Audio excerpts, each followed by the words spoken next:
The American automotive industry is not just in a recession. It is in the middle of a catastrophic structural collapse. If you have driven past a dealership lot recently, you have likely noticed something strange. The lots are full. In fact, they are overflowing.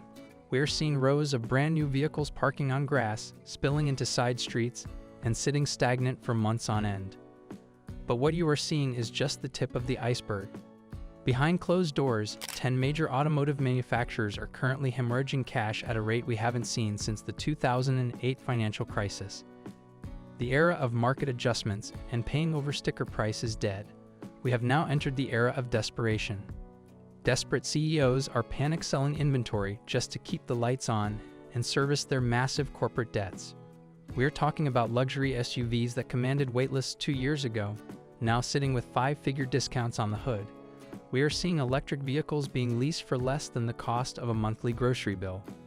However, before you rush out to sign papers on what looks like the deal of the century, you need to understand the trap. These aren't just sales. This is a liquidation event. Buying a car from a brand on the brink of bankruptcy is one of the most dangerous financial moves you can make.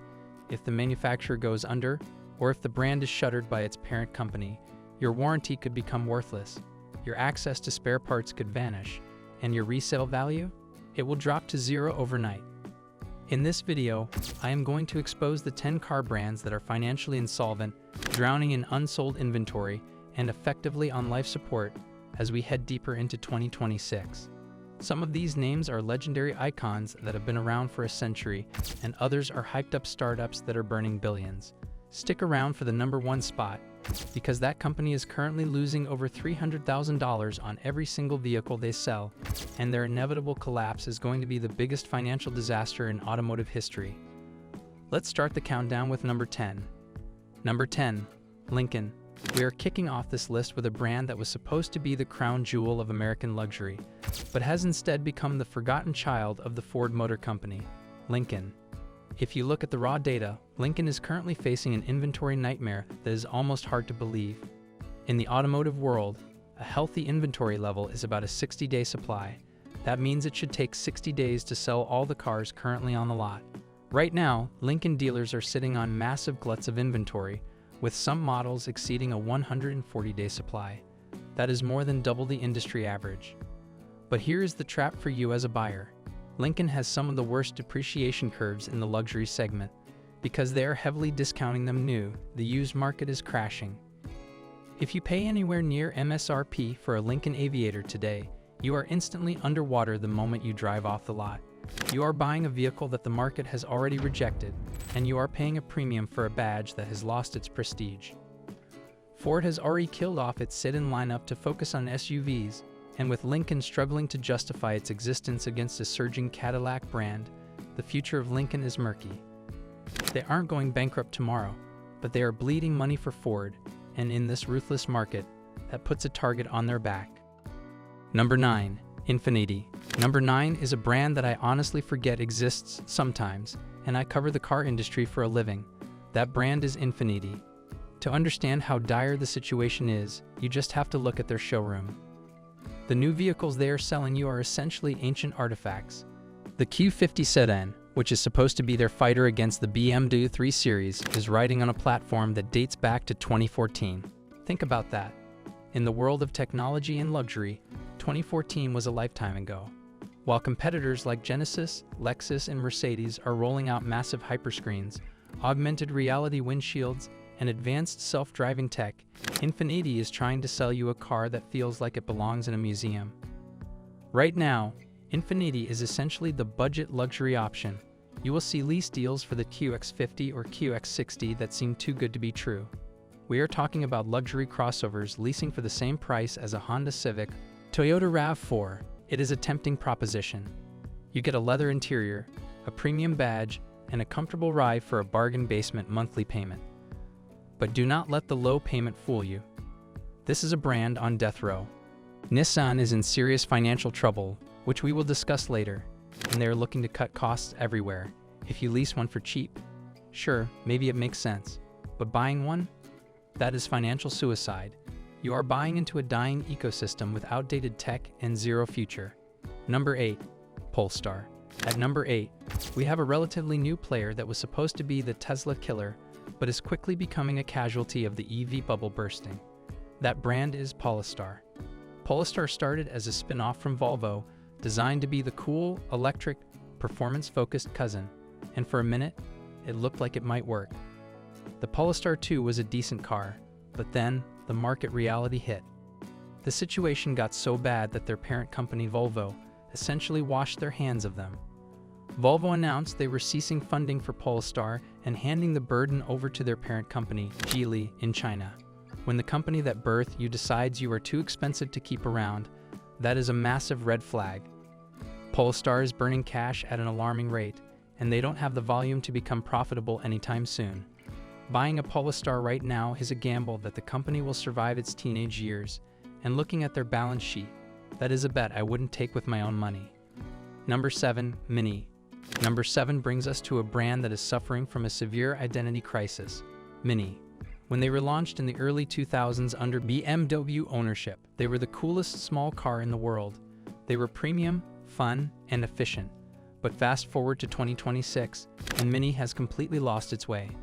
The American market has shifted overwhelmingly toward massive SUVs and trucks. We want big, comfortable, safe tanks. Mini, by definition, sells small cars. And to make matters worse, they aren't even Mini anymore. They have bloated in size, losing their charm. The financials for Mini dealers are brutal. We have seen a wave of dealership closures over the last 5 years. The cars themselves have become incredibly expensive. A well-equipped Mini Countryman can push deep into the $40,000 or even $50,000 range. For that money, you could buy a luxury SUV from Lexus, Audi, or Genesis that offers more space, better reliability, and more tech. So how is Mini surviving? They are barely hanging on. Remember, a Mini is just BMW clown costume. That means when it breaks, and it will, you are paying BMW prices for parts and labor. BMW. The resale value of a Mini drops like a rock. You get the maintenance costs of a German luxury car with the depreciation of a budget compact car. It is the worst of both worlds. Number 6, Nissan. We covered Infiniti, but now we have to talk about the mothership. Number 6 is Nissan. Nissan is currently in a state that financial analysts call the spiral. They are trapped in a cycle that destroys brand value. For the last 15 years, Nissan's strategy was volume at all costs. They didn't care who bought the cars or how much they sold them for. They just wanted to move metal. And then there is the reliability nightmare. The Nissan CVT transmission is infamous in the mechanic community. These transmissions have a habit of failing right after the warranty expires, costing owners thousands of dollars to replace. But you have to ask yourself why. Why is the car so cheap? It is because the market has decided a Nissan isn't worth full price. If you buy a Nissan today, you are buying a vehicle that depreciates faster than almost anything else on the road. A 3-year-old Nissan retains only about 38% to 40% of its value. Compare that to a Toyota or Honda, which retains 60% or more. By buying the cheap Nissan, you are actually losing more money in the long run through depreciation and repairs. Number 5, Jaguar. Number 5 is perhaps the saddest story on this list. It is the complete evaporation of a British icon, Jaguar. Jaguar is currently executing a strategy that many experts believe is corporate suicide. They announced that they are going to stop building gas-powered cars entirely and pivot to becoming an ultra-luxury, all-electric brand to compete with Bentley and Porsche. Jaguar has essentially ceased production of its entire lineup. The F-Type, the XE, the XF. They are all effectively dead. Dealers have no new inventory coming down the pipeline for a long time. They are sitting in empty showrooms, waiting for an electric future that hasn't arrived yet. In the meantime, sales have crashed. In some European markets, Jaguar sales dropped by 97% in a single month. In the US, they are becoming statistically irrelevant. The brand is stuck in a product void. If you buy a brand new Jaguar F-Pace today, you are buying an orphan. The brand is moving away from it. They don't want to support it. They want to forget it exists. Jaguar is fighting for its life, and there is a very real chance the rebrand fails. If the new electric Jaguars don't sell, the brand has nothing left to fall back on. They burned the boats, but they haven't reached the shore yet. Number 4, Chrysler. At number 4, we have the walking dead of the American auto industry, Chrysler. I want you to think about this for a second. Chrysler, one of the big 3 Detroit automakers, currently sells only one real vehicle, the Pacifica minivan. Yes, the 300 sedan is technically still floating around on some lots, but production has wound down. That means an entire historic brand is effectively just a minivan company now. This is the result of decades of mismanagement and neglect. Their parent company, Stellantis, has clearly decided that Chrysler is not a priority. They have funneled all the money into Jeep and Ram, leaving Chrysler to starve. Dealers are sitting on supply that exceeds 100 days in many regions. To clear them, they are offering incentives that scream desperation. We are seeing $12,000 to $15,000 off sticker price in some aggressive markets just to move the metal. But here is the danger of buying a Chrysler. You are buying into a brand that might not exist in 2027. Stellantis CEO Carlos Tavares has explicitly warned that brands which do not make money will be shut down.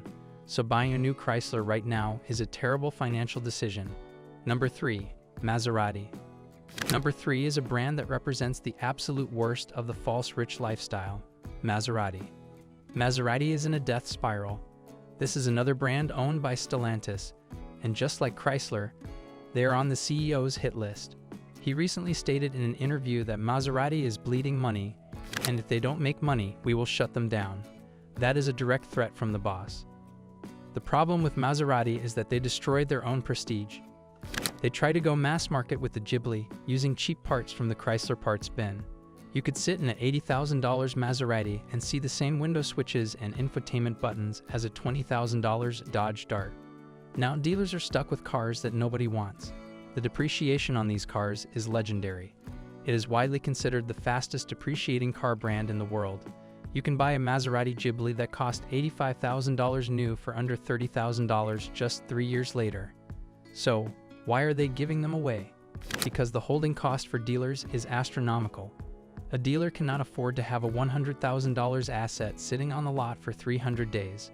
They are better off taking a massive loss just to free up the cash. If you want to look rich while going broke, buy a Maserati. If you want to stay solvent, stay far away. Number 2. Fiat. Number 2 is Fiat. And frankly, it is shocking that we even have to talk about Fiat in the US market in 2026. Fiat's return to America has been an unmitigated disaster. They have consistently had the lowest sales, the worst reliability ratings, and the poorest customer satisfaction scores in the industry. They have a market share that is a rounding error, something like 0.05%. They have tried to save themselves by launching the new electric Fiat 500e. They thought a cute, retro electric city car would be the savior. They were wrong. The 500e has landed with a thud. It is too small for American roads, its range is pathetic compared to competitors, and its price is laughably high for what you get. If you buy a Fiat today, you are effectively lighting your money on fire. There is no used market for these cars. Nobody is searching for a used electric Fiat with 150 miles of range. You will be stuck with it forever. Number 1. Lucid Motors, and that brings us to number 1, the most dangerous buy on the market today. While the other brands on this list are slowly bleeding out or fading away, our number 1 spot is a company that is currently on fire, and not in a good way. That company is Lucid Motors. If you are a car enthusiast, you probably love Lucid. The Lucid Air is an engineering marvel. It has incredible range, massive horsepower, and beautiful design. But if you are a financial analyst, Lucid looks like a horror movie. Here is the math that should terrify you. Lucid isn't just losing money, they are incinerating it. Recent financial filings reveal that the company is burning through cash at a rate of roughly $500 million every single quarter. When you break that down per vehicle, they are losing hundreds of thousands of dollars on every single car they sell. Right now, you can find lease deals on the Lucid Air that defy logic. We are talking about a $75,000 luxury super EV leasing for around $500 to $600 a month in some promotions. To put that in perspective, that is cheaper than leasing a well-equipped Honda Pilot or a Ford Explorer. They are handing you the keys to a spaceship for the price of a minivan. This is the ultimate consumer trap.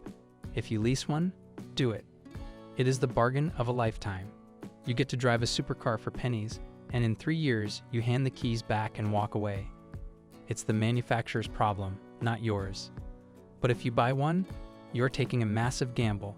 You are betting $70,000 or $80,000 that this company will still be around in 5 years to honor your warranty.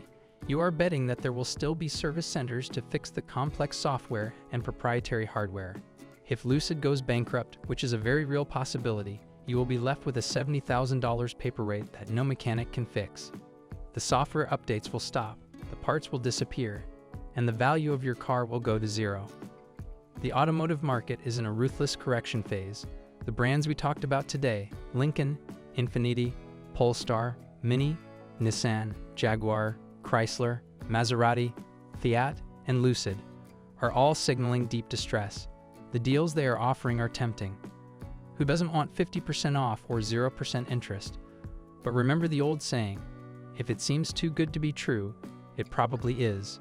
These discounts are risk premiums. The dealers are paying you to take on the risk that the brand might fail. If you want to protect your wealth, look for brands that are stable, have healthy inventory levels, and don't need to bribe you to buy their cars. Now, if you are looking for a deal, but you want a car that will actually last and hold its value, I have found 5 reliable models that are finally starting to drop in price without the bankruptcy risk. I will explain them in our next video. See you in the next one.